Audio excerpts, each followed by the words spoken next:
So we're live and recording, and hello everyone. Welcome to our live free webinar for Freedom and Power. So Freedom and Power is the next full class that I'm doing in this series, Year of Joys.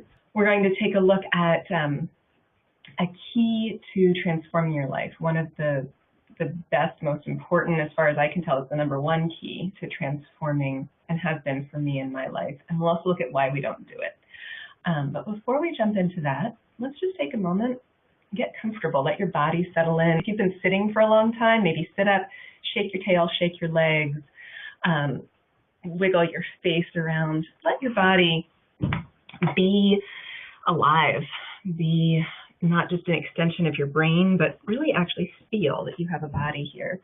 So stereotypes and cultural myths, that's what I set up this next 10 weeks of our Year of Joy classes to take a look at. So I grabbed some images that pull up some of those stereotypes that I've got. I have stereotypes about money, what sort of home I'm supposed to have, how much money I'm supposed to make, what success looks like, what safety looks like. Because that's what most of us are looking for with the money, the prestige, the house, the container that we live in. We want to feel and look successful, but more than that, we want safety. We've got the sexy couple over there, and we have these ideas of what we should look like sexually in relationship, heterosexual, young, pretty.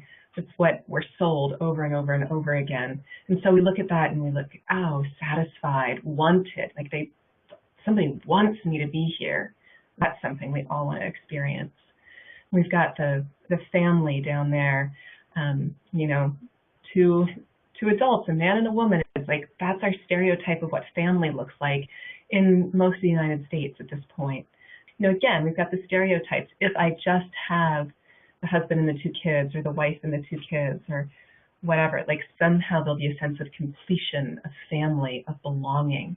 Look at the young woman. She's pretty young.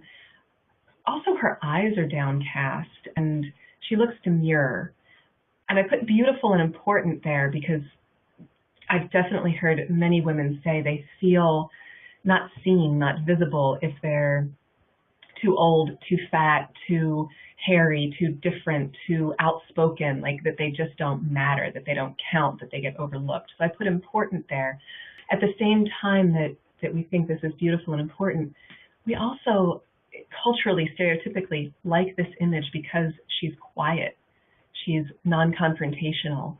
She looks kind of easy to move around and manipulate. This is what our stereotypical images of women are still about. And where I'm getting some of this is from Brené Brown's research. And I'm such a huge fan of Brené Brown. Her work will come in and feature in today's presentation and also in the class that we do. But Brené Brown is a shame and vulnerability researcher. She's written a couple books, Daring Greatly, The Gifts of Imperfection. I thought it was just me, but it isn't. And she writes about how, the reason I put these images up here, image, appearance, parenting, sexuality, money, these are still really big shame triggers for women, but especially appearance and motherhood. Now, you could choose to be a mother or not. That doesn't really matter. It's a shame trigger anyway, because no matter how you cut it, you can still be criticized for it. And appearance, what women are stereotyped in our culture to be, is young, thin, pretty, quiet. We break out of that mold, and we are challenging the stereotypes and cultural myths, and it can be scary. And I've heard so many women talk about how it is scary to be big. It's scary to be different. It's scary to be loud. It's scary to be outspoken and authentic. And that's a lot of what we're going to do in this class. For today, I want you to take a 10-second quiz. Go ahead and finish these sentences. I'm not blank enough. I'm not blank enough. Just go ahead and fill it in. Put 2 or 3 words in there and then go on to the next thing. If I were prettier than blank. I originally had if I were thinner than blank. But I've also worked with several women who think they're too tall, too thin. So if I were prettier, if I fit that stereotype of pretty, then fill in the blank. If I made more money than blank. Not if I made more money than Oprah But if I made more money than I do now, then I would have, then I would feel, then I would be. Go ahead and fill in the blank. And if I had a different relationship, then fill in the blank. And the relationship you're thinking of could be a romantic partner, it could be a business relationship, it could be with your children, it could be with your parents, be with your friends. You know, this is what we looked at in the whole first workshop, the 12 weeks just passed. We've been doing this work around relationships and all sorts of different relationships. So if you had a different relationship, then blah. Okay, a little more than 10 seconds, but still short. Now, take a deep breath. What if they are not true? There's a picture that looks like surrender to me. And surrender looks like freedom, and it also looks like falling. It looks like exhilaration, it looks like terror. What if they are not true? All those things you said. Well then, what came up for me going into this work and when I sat down and finally found my deep enthusiasm for creating this presentation today, the first thing that came up is, I don't want to go here. Now I am passionate about this work and I'm passionate about sharing it with you, and I still can have that knee-jerk reaction, I don't want to go here. So I got curious and I asked myself, why don't I want to go here? And it's like, duh, these stereotypes, these ideas of who and what we're supposed to be in order to be worthy of love and belonging, they form the bedrock, the foundation of our world. What we think is true, our beliefs, it's easier to lose basically anything outside of you than it is to lose your beliefs. The beliefs shape our world. They say what's true, they say what's not, they give us boundaries, they give us identity. And most of us would rather stay with our painful stories, even if change brings joy, freedom, and power. We're afraid it's going to burn down the house. We're afraid that if we question these stereotypes, everything falls apart. But the fire of change, what if it can feel good? These images here, very fiery, and they all look pretty awesome to me. Certainly, wood-burning stove. I've got one sitting here right beside me. It's how I heat my house. It's how I cook my food.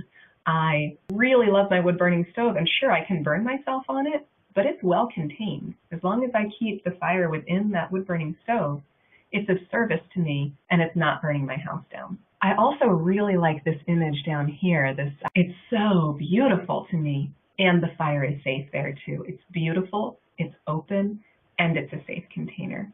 So the fire of change doesn't have to always be locked inside a box. It can be more open, and it can be beautiful. And then there's this cool fire of, the fiery heart and the couple. You can kind of see a shadowy couple there if you're on a big enough screen. It's a beautiful image, walking through fire. It's a little edgier. I think the fire of change can feel really good. And what it's about is the container. We don't want to burn down the house. We want the fire to be held. One of the ways that we hold the fire is we build self-trust with what I'm liking to call emotional Aikido. So when we're feeling really good, it's like surfing. We're on top of the world. We've got freedom, power. This is another image that really looks like freedom and power to me. She's got balance, and yet it looks like she could just fall off that surfboard any moment. But she's surfing, and she's surfing with ease. And we can do that emotionally. We can do that with our relationships. We can surf the ups and downs, the waves and the energy, the big waves and the calm water. We can find our way in it. We can float. We can surf. We can feel amazing, even when situations get really rough and the waters get choppy. We can still have that freedom and power, and we can have the discernment of when we don't want to go out, when the surf is too big and the conditions aren't safe for us. But we can build our skill, and building the skill of that emotional skill, that self-relationship skill, the relationship with others, calling emotional Aikido. And with the reason it's emotional Aikido is because we all lose our balance. She is not going to stay on top of that surfboard all the time. Sometimes she bites it. You are not going to stay on top of it. You're sharing of vulnerability. You're stepping into your power. You're learning to speak with your authentic voice. You're not going to do it all the time, and you're not going to do it perfectly. You'll lose your balance. Choosing when to fall makes the difference. And we've got this guy doing an Aikido roll at the bottom, and he knows how to do it. He's going to roll across his back. He's going to take that energy of the fall and get up with it. And when we know how to fall, it can even be fun, and we can even dive into it, and we can even say, wonderful, what is here for me? What is the, what's the learning? What's the openness into myself that is going to be here? Vulnerability and trust.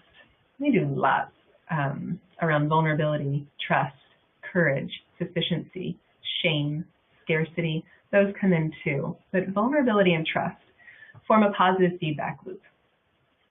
In a relationship, when we trust someone enough, we open up and show vulnerability. When that goes well and the vulnerability is well received, we open again into trust. It creates more trust. And as we trust more, it's easier to open into vulnerability. So the two form a positive feedback loop, which just means they feed each other, and as each increases, they increase the other. I added a couple of other words into this. Vulnerability also increases intimacy. When our intimacy and our trust feel good, we feel safer. We enjoy it. We get more trust. Oh, hey, I opened up, I was vulnerable, I felt safe, I get more trust. I feel more safety, and I'm willing to open into more vulnerability, more trust, more intimacy. They just circle around. And so these sweet little kids with their naked backs and their arms around each other, so much about vulnerability and trust there. So I promised you that I would reveal the number one key to freedom and happiness, or fulfillment and happiness, or freedom and power, any of those words, joy even. The number one key is vulnerability. Your struggles are the lock. Vulnerability is the key. The places we struggle and suffer hold the key to our freedom and power. We go into them. We get vulnerable with ourselves. We go into it. And oh my gosh, things start to unlock. They start to open up. So when we feel hurt, betrayal, and disconnection, it's time to look within. It's time for radical self-acceptance and self-responsibility. That does not have anything to do with cutting anyone else out of our lives, not having close relationships with friends or lovers or children or anybody. It's not about not relating to others. It's simply about really turning within, finding that strength, the self-trust, the acceptance within that we're looking for without. Vulnerability requires a strong container. So here we are back to the fire. Vulnerability requires a strong container. Intimacy, vulnerability, they are not for the faint of heart. They are not to just mess around with. You can burn your house down. You can also just singe your fingers. Vulnerability creates heat. Heat transforms. That's what you want. The reason you're here is because something within you resonates with that image of the woman jumping into the water with the dolphins and saying, are you all in? You resonate with wanting transformation. That's going to happen through heat, right? If you think about a forge, you think about like a blacksmith hammering and shaping the metal. You can't sit there and bend metal with your bare hands on a cold day, but you heat it up, it gets soft enough to move. It's the same thing with the things that are holding you back in your life. The walls, the armor you wear to protect yourself, the not quite being able to access who you really want to be in the world, staying a little bit small so you stay a little bit safer. It's going to take heat to shift and change those patterns. It's going to take heat to bend those bars around your heart and let your heart energy shine through without the cage. Most of us avoid freedom because we're afraid we're going to burn the house down. You could say most of us avoid vulnerability because we're afraid we're going to burn the house down. Most of us avoid intimacy, desire, being our full, big, authentic selves. We live in a culture that tells us it's not safe. We live in a culture that we are bombarded with these images of who and what we are supposed to be. What's the right look to have? What's the right way to move through the world? You know, how are your thighs supposed to look? How's your hair supposed to look? What kind of job are you supposed to have? How much money are you supposed to make? Some of them may really resonate with you. Some of them you might be like, oh, I am so over that. You know, that doesn't even impact me anymore. And maybe that's true, and maybe it's not. I've been amazed at the stereotypes that actually create blocks within me. I think it's not an issue, and then I smack into some insecurity or some sort of noticing that I'm shrinking back a little bit from really offering what I want to offer. And I kind of play it safe and pull back a little bit because, ooh, if I offer myself, if I really show up and go all in and nobody listens or nobody responds, then, oh, that's like that could be just like falling flat on my face and getting hurt. And the people around me saying, well, why'd you fall over in the first place anyway? You know, I fall over because I'm all in. I'm not catching myself. I'm just going for it. But I'm in a culture where that's not really celebrated. Like our wider culture of the United States doesn't really celebrate being all in, being different, giving your best and failing and having that be okay. Like, we're not really told that making mistakes is okay. So we want the strong container in order to feel the vulnerability, in order to step into it, and in order to be willing to look at those cultural myths and stereotypes that are holding us back. If we don't have anything else to help create the structure and stability, we're going to hold on to the stereotypes. We're going to hold on to our myths and beliefs, even if they're uncomfortable and even if they're holding us back. That's what this class is about. It's about opening into trusting the container, forming the container together. And I'll say, I can help you forge a container strong enough for your vulnerability to be held, a container strong enough to get you the authentic life you want. And I've got a little story here. I love telling stories. And this story happened recently. It was really amazing. Like, I'm still kind of high from it, actually. Let's see. It wasn't that long ago. It was maybe Saturday night. That sounds about right. No, it was Friday night. Okay, so Friday night, just a few days ago. My lover was coming home after being away for a while, and we had some not great interactions. They weren't awful, but they hadn't been great while he'd been gone. And before he left, things had been kind of rocky. And I noticed that I wanted to pull back. He's not only my lover, but somebody I want to create a business with. And I'm noticing that linking those two things together brought up a ton of vulnerability and insecurity for me. So this is one of the reasons that I say, oh, why, look at that. I thought I was, so integrated, powerful, free, all this kind of great stuff. And then I stepped into the next level deeper of wanting to do this really big heart offering, soul aligned purpose with my lover. And it brought up all sorts of insecurities. Does he want me that much? Is the container strong enough for this new layer of fire, this new level of heat? And so that night, that Friday night, when we both kind of settled in, he came home late in the afternoon. He said he wanted to spend time with me and spend the night with me. And I said, oh, okay, that sounds good. And what I asked for was to be held and listened to. And I, started off with a lot of the things I said, I'm really emotionally raw right now, and a lot of the things I'm going to say are going to sound like they're about you, and they're not. It's about my own work. And we actually had another friend there who was holding me as well, and so opening into vulnerability with her as well was, it's like, oh, this container, I'm not sure. So I was like kind of testing it out and asking if they were okay, if what I said sounded like it was about them, but knowing that it was about me. And for, a couple of hours, because we've already done a lot of work to create a strong container in our relationship. I got held while I cried. I got held while I talked about the things I was afraid of, while I got mad, while I got insecure, while I was like, okay, I think I'm going to get up and leave now. I never really wanted to follow through on that, but just giving voice to the different parts within me, some of whom got scared. Were like, I want to go. I don't want to say anymore. I don't think I'm welcome here. And got reassured, yes, you are welcome. We really do want to hear you.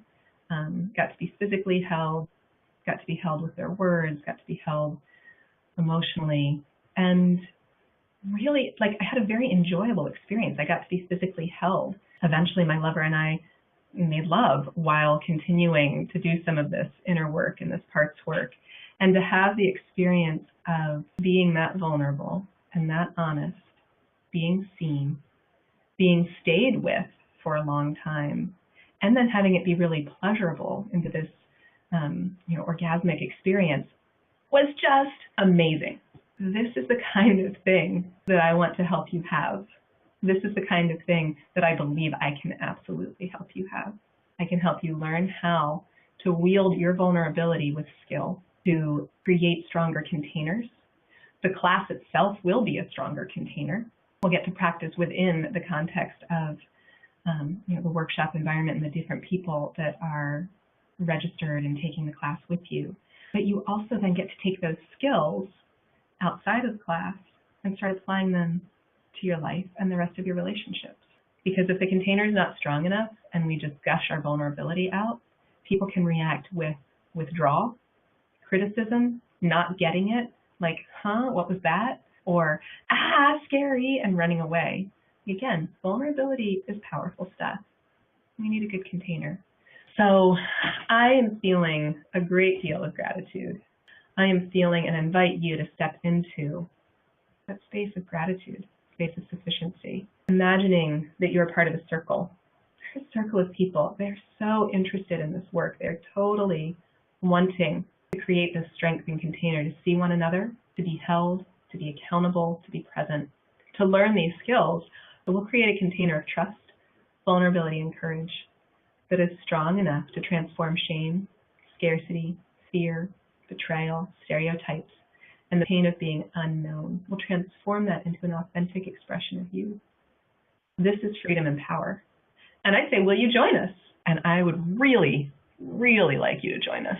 Thank you again for showing up. I love that you're here. And then we'll go into the bonuses. So bonus number 1, this workshop that I've been talking about, the one that we just did on relationships, guess what? You sign up today, you sign up right now, you get it free. I will give you the recordings. And so we looked at 6 different things. We looked at self-care, looked at business, parents, children, lover, friends. We looked at these 6 different kinds of relationships, and we wove in these neat learnings and theory about shame and vulnerability and scarcity and sufficiency, finding that sense of I am enough. And how do we do that? And there's homework on each of these, or exercises to do that bring it from theory into something that's real and alive.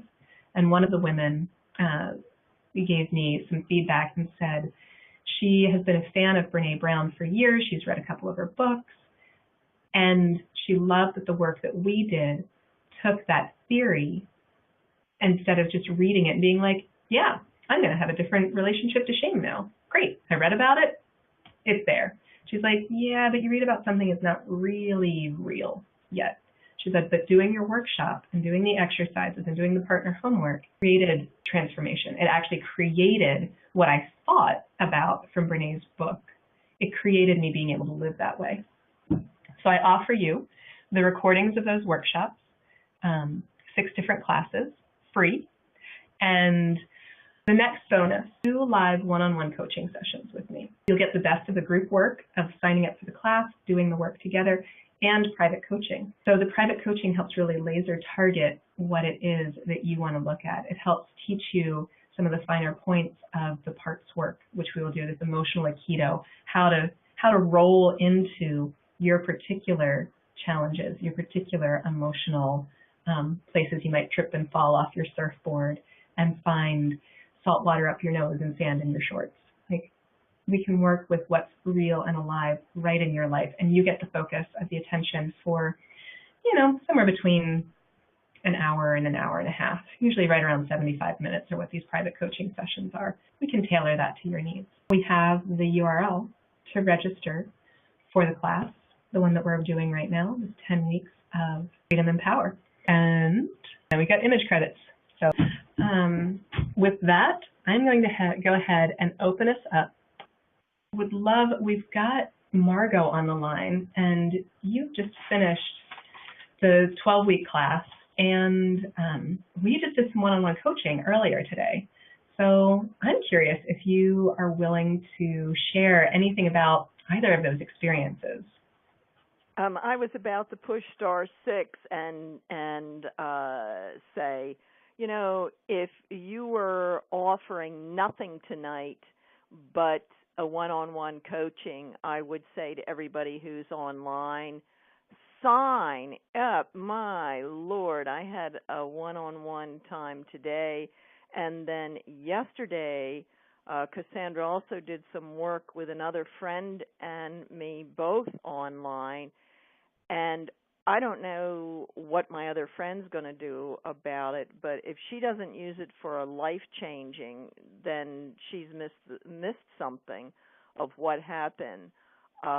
What happened for me today is the beginning of a tremendous awakening to a part of myself that has been really shut down. And I look forward to continuing to work with Kassandra through this upcoming workshop, because I'm sure this upcoming workshop will just fall in line of what the other one was, and continue with that. So I'm very excited that she's offering it, and that just the one-on-one coaching, I mean, my goodness, to be able to just be held with compassionate presence and take a look at all the different parts of yourself, to be able to speak your truth to the other person that's there and be held in a compassionate, loving presence so that nobody gets hurt. I don't know whether there's an amount of money that can be put on any of that. So I am extremely grateful and looking forward to it. Thanks. Thank you so much, Margot. I'm so delighted that you are signing up and stepping into this next round of classes with me and with all of the other people that are going to be doing it together. I think we're going to have an amazing class. Thank you for watching. For the next 5 days, you can still get the 2 free bonuses by registering at the link on your screen.